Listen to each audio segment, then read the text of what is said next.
He built his own cage, not because someone forced him to, not because he was a prisoner, not because the village had sentenced him, not because any king or lord or court of law had decided what he was and what he deserved. He built it because he knew the truth about himself, a truth that no one else in Aldenmoor knew, a truth he carried like a stone sewn into his chest. And the truth was this: if he did not lock himself away every single night, without exception, without mercy, without even one evening of weakness or forgetting, he would destroy everything he loved. And so he built the cage. He sank the posts himself, 12 feet down into the cold earth beneath the blacksmith's cellar, in the dead of a winter, 3 nights after he first felt the change come over him. He forged the bars himself, working through the night by firelight, hammering iron until his arms shook and his hands bled and the bars were thick enough that a warhorse couldn't have bent them. He welded the door himself, hung it himself, fitted the lock himself, made one key, kept it on a cord around his neck, always, so that he would never have an excuse. Every evening, as the sun bled out over the crooked rooftops of Aldenmoor and the sky turned the deep bruised purple of a wound, Corvin would finish whatever work he had been doing: shoeing a horse, repairing a wheel, carrying grain, set down his tools, walk to the cellar door, descend the stone steps into the dark, and lock himself inside.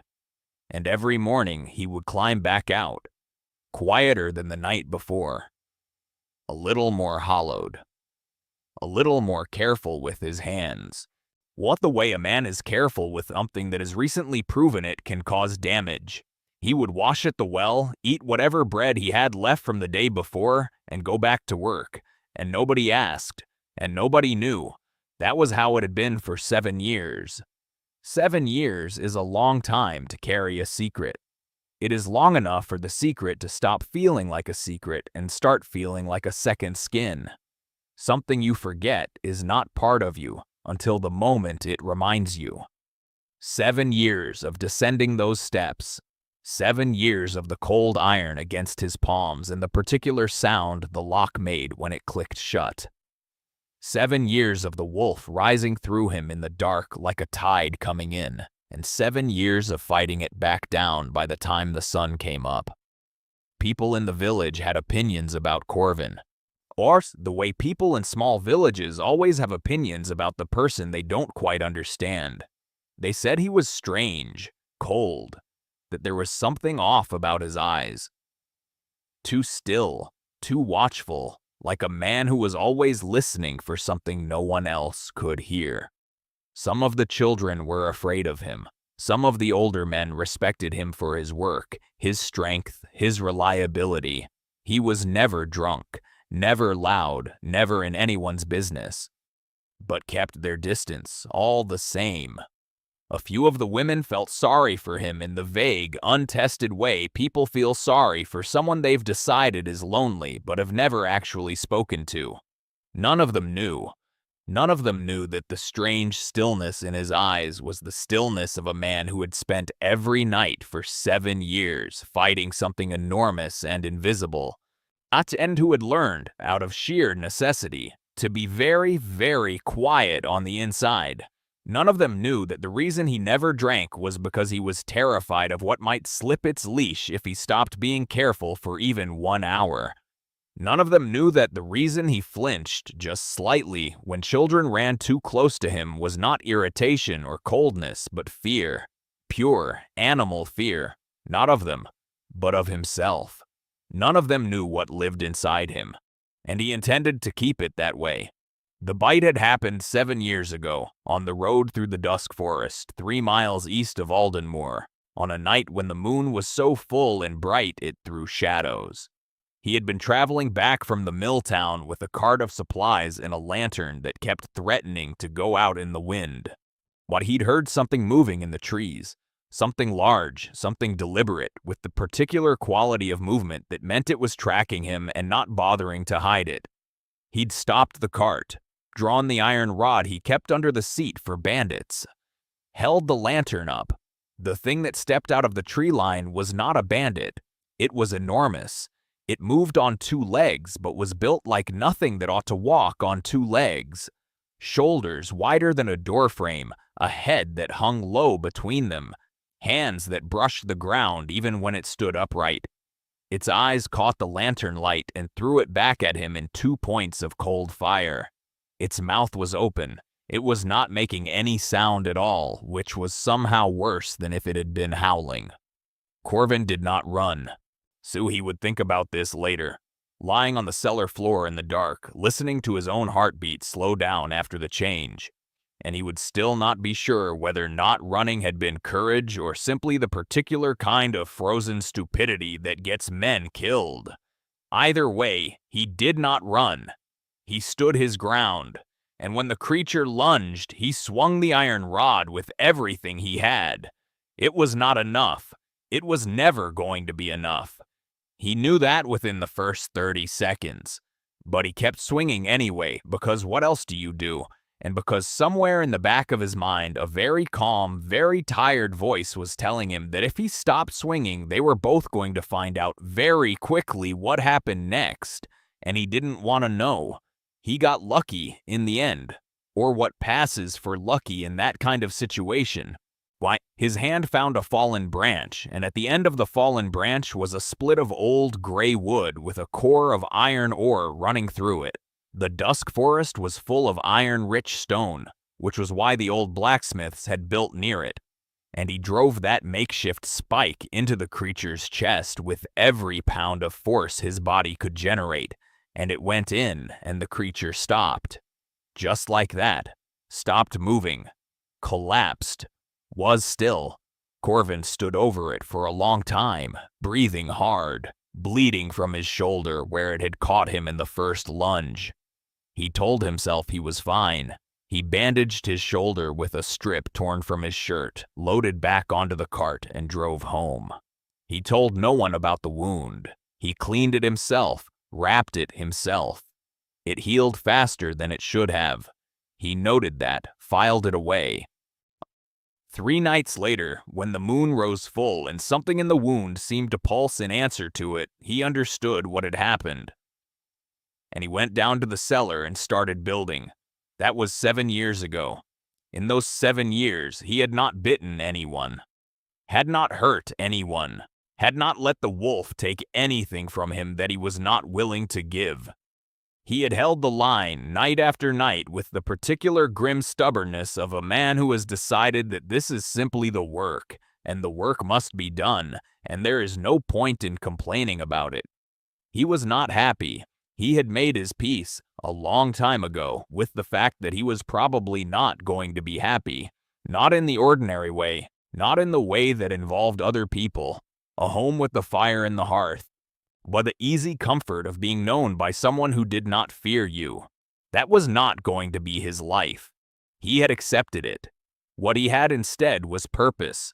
The cold, steady, sustaining knowledge that every morning he climbed those cellar stairs, the village above him was intact. And that was because of him. And that mattered, even if no one knew it, even if no one ever would. It was enough. He told himself it was enough. Most mornings, he almost believed it. Then came Dravek. He arrived on a Tuesday, which seemed wrong somehow. Catastrophe ought to announce itself on more dramatic days, ought to have the courtesy to arrive on a night of lightning and thunder rather than a gray, ordinary afternoon when the market was still running and the children were still playing in the square. But Dravek did not care about drama. Dravek was a practical man, in the particular way that makes practical men very dangerous. He came with 40 soldiers, proper soldiers, armored, armed, organized, with the flat, professional eyes of men who had done this before and expected to do it again and felt nothing particular about it either way. They rode in from the eastern road in a column 2 abreast, and they stopped at the edge of the village square and they waited because Dravek knew that the waiting was part of it, that the waiting did work that swords didn't need to do. Dravek himself rode at the front. He was not physically impressive. Middling height, middling build, the kind of face you'd forget 10 minutes after seeing it. But he sat his horse like a man who had never once in his entire life considered the possibility that a situation might not go his way. That was the thing about him that was frightening, Corvin would think later. Not his soldiers, not his weapons, that absolute bone-deep certainty. He called the village elder forward. The elder, a woman named Marit, 63 years old, who had run Aldenmoor through drought and flood and 3 outbreaks of fever and 2 attempted land seizures by neighboring lords, walked out into the square and looked up at Dravek on his horse with the expression of a woman who has already decided how this conversation is going to go. Dravek stated his terms: grain, 1/3 of the harvest, immediately. Gold, whatever the village had in its common fund, which he somehow already knew the approximate figure of, which meant he had scouts, which meant this had been planned. Submission, formal, documented, witnessed. And the kind that meant Aldenmoor was now his territory and could be taxed accordingly for the foreseeable future. And if they refused, he didn't say. He didn't have to.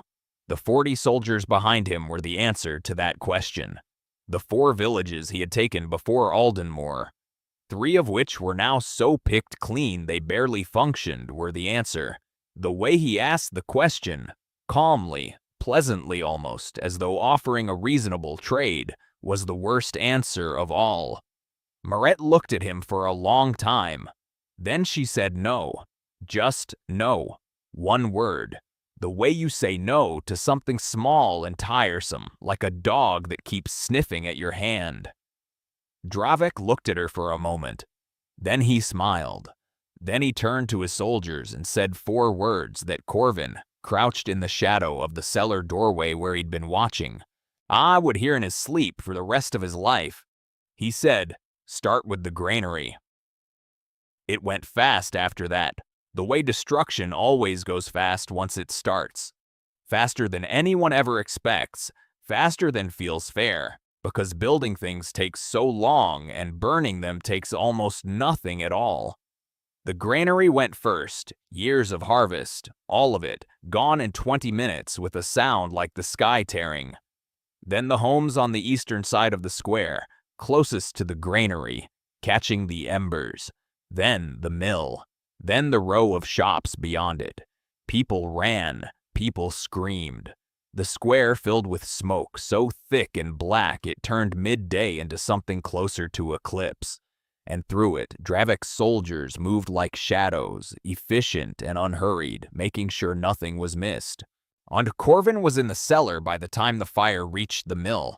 He had gone down as soon as he understood what was happening, not out of cowardice, but out of the opposite of cowardice. Out of the knowledge of exactly what would happen if he stayed above ground and let himself feel this. Let himself be present and breathing and watching while his village burned and there was nothing a human being could do about it. He had gone down because the wolf could feel it too. And the wolf did not understand the difference between the threat that needed to be met and the threat that needed to be endured. And if he stayed above ground, the wolf was going to make that decision for him. So he went down, sat in the cage, did not lock it. He told himself it was because he hadn't decided yet, that he was keeping his options open. But the truth was his hands were shaking too hard to manage the key. He pressed his forehead against the iron bars and breathed. He could hear everything. That was one of the gifts. That was one of the curses the wolf gave him. Senses so sharp they were almost painful. He could hear the fire eating through the timbers of the granary roof. He could hear people calling out to each other, names, searching for each other in the smoke. He could hear Dravek's soldiers, the clink of their armor, their boots on the cobblestones, unhurried, methodical. He could hear Marit somewhere across the square, her voice steady and low, organizing people, getting them away from the flames, because even now, even in this, she was the village elder and she was doing her job. He focused on her voice, breathed, held on. Why, he told himself, this is not your fight. He told himself, There is nothing you can do that a man can do, and the other option is not an option. He told himself, hold on, breathe, wait for it to pass, the way it always passes, the way the tide always goes back out if you wait long enough. And then, cutting through all of it, through the roar of the fire and the shouting and the crackle of timber, he heard a sound that hit him somewhere below thought, somewhere below language, somewhere in the oldest and most animal part of what he was. A child's voice, screaming, coming from inside the burning mill. The world went very quiet inside Corvin's head.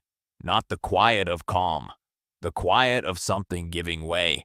The quiet of a rope pulled past its limit, going slack. He had held the line for 7 years. Like he had maintained the cage, and the chain, and the lock, and the discipline, and the distance, had paid the price of it every single night without complaint or credit, had given up the life he might have had in exchange for the safety of people who didn't know his name in the dark the way he knew theirs, had held on and held on and held on long past the point where any reasonable person would have said enough. He reached up, and he snapped the chain, with one hand. It wasn't a decision exactly. It was more like a door he had been holding shut from the inside, and something had simply made him step back and stop holding. The wolf came through immediately, not like a flood, not like an explosion, but like a river finally finding the path it had always been looking for, powerful and purposeful and absolutely sure of where it was going. Shh. He felt himself change. It was not pleasant. It was never pleasant, but it was quick, and at the end of it he was no longer the same shape he had been, and he turned toward the steps and went up them 3 at a time and came out into the burning square, and the night simply opened up around him. The first soldier who saw him dropped his sword. The second one raised his and swung, and the sword bent. Just bent, against the hide along Corvin's forearm, and the look on the soldier's face when that happened, the specific, absolute look of a man whose understanding of how the world works has just been revised without his consent, was something Corvin registered and filed away and forgot immediately, because there were 38 more soldiers and a child screaming inside a burning building. He moved through the square the way weather moves. Not around things, through them. He was not cruel about it. He was not enjoying it. He was simply efficient, in the way that force of nature is efficient, without malice, without hesitation, with no interest whatsoever in the opinions of the things in his way. Soldiers went down, some ran, some stood their ground because they were brave, or because they were stupid, or because they had simply never encountered anything that made them consider running. And to those men he was almost gentle, a hand on the chest, a push, enough to move them without breaking them. Dravek's warhorse smelled him before it saw him. Trained battle horse, that animal, had charged through fire, through cannon smoke, through the chaos of a dozen engagements without breaking stride. It took one breath of the air that Corvin's was moving through, and it screamed. An actual, full-throated horse scream, a sound Corvin had never heard from an animal that size. And it threw Dravek sideways into the mud and bolted for the tree line at a speed that suggested it had no intention of ever stopping. Dravek himself landed badly, scrambled to his feet, looked at what was coming toward him across the square, and made the only intelligent decision he had made all evening. He ran. Corvin let him go. He turned instead toward the mill. The building was fully involved by now. Fire on 3 sides, the roof beginning to buckle inward, the sound of it like a living thing, angry and hungry and indifferent. He could hear the child inside, still screaming, her voice ragged now. What's the particular hoarseness that comes from screaming and from smoke? He could hear exactly where she was. A corner room on the ground floor, the eastern wall, a pocket of relatively cleaner air that wouldn't last more than another minute or 2. He went through the wall, not the door. The door had burned through and collapsed inward. The wall. His shoulder hit it, and the wall gave way like it was made of paper. because compared to what was hitting it, it was. Inside the burning mill, in the corner room, a girl of about 5 years old was crouched under a work table, her arms over her head, coughing. She looked up when the wall came in. She saw what Corvin was. She stared at him with the enormous, rinsed-clean eyes of a child who has gone so far past fear that something on the other side of it has kicked in. Some ancient, animal stillness that perhaps very small children share with very large predators. She reached up her arms toward him. Corvin picked her up, with both hands, gently, so carefully, so precisely gentle that later, turning it over in his mind, he would think that this was the moment that confused him most about himself. That even now, even in this shape, the gentleness was still there, still available, still the first thing he reached for when a child held out her arms. He carried her out through the hole in the wall and across the square to where the air was cleaner and set her down on the cobblestones near the well. And she was coughing hard, but her eyes were clear and she was not burned and she was going to be all right. He straightened up, looked around the square, 40 soldiers, every single one of them either running, gone, and/or unconscious in the mud. 12 minutes. He would learn the number later, from the accounts of people who had been watching from hiding places and who had, apparently, been counting, out of shock, out of disbelief, out of the need to have some concrete fact to hold on to when everything else had gone strange. 12 minutes.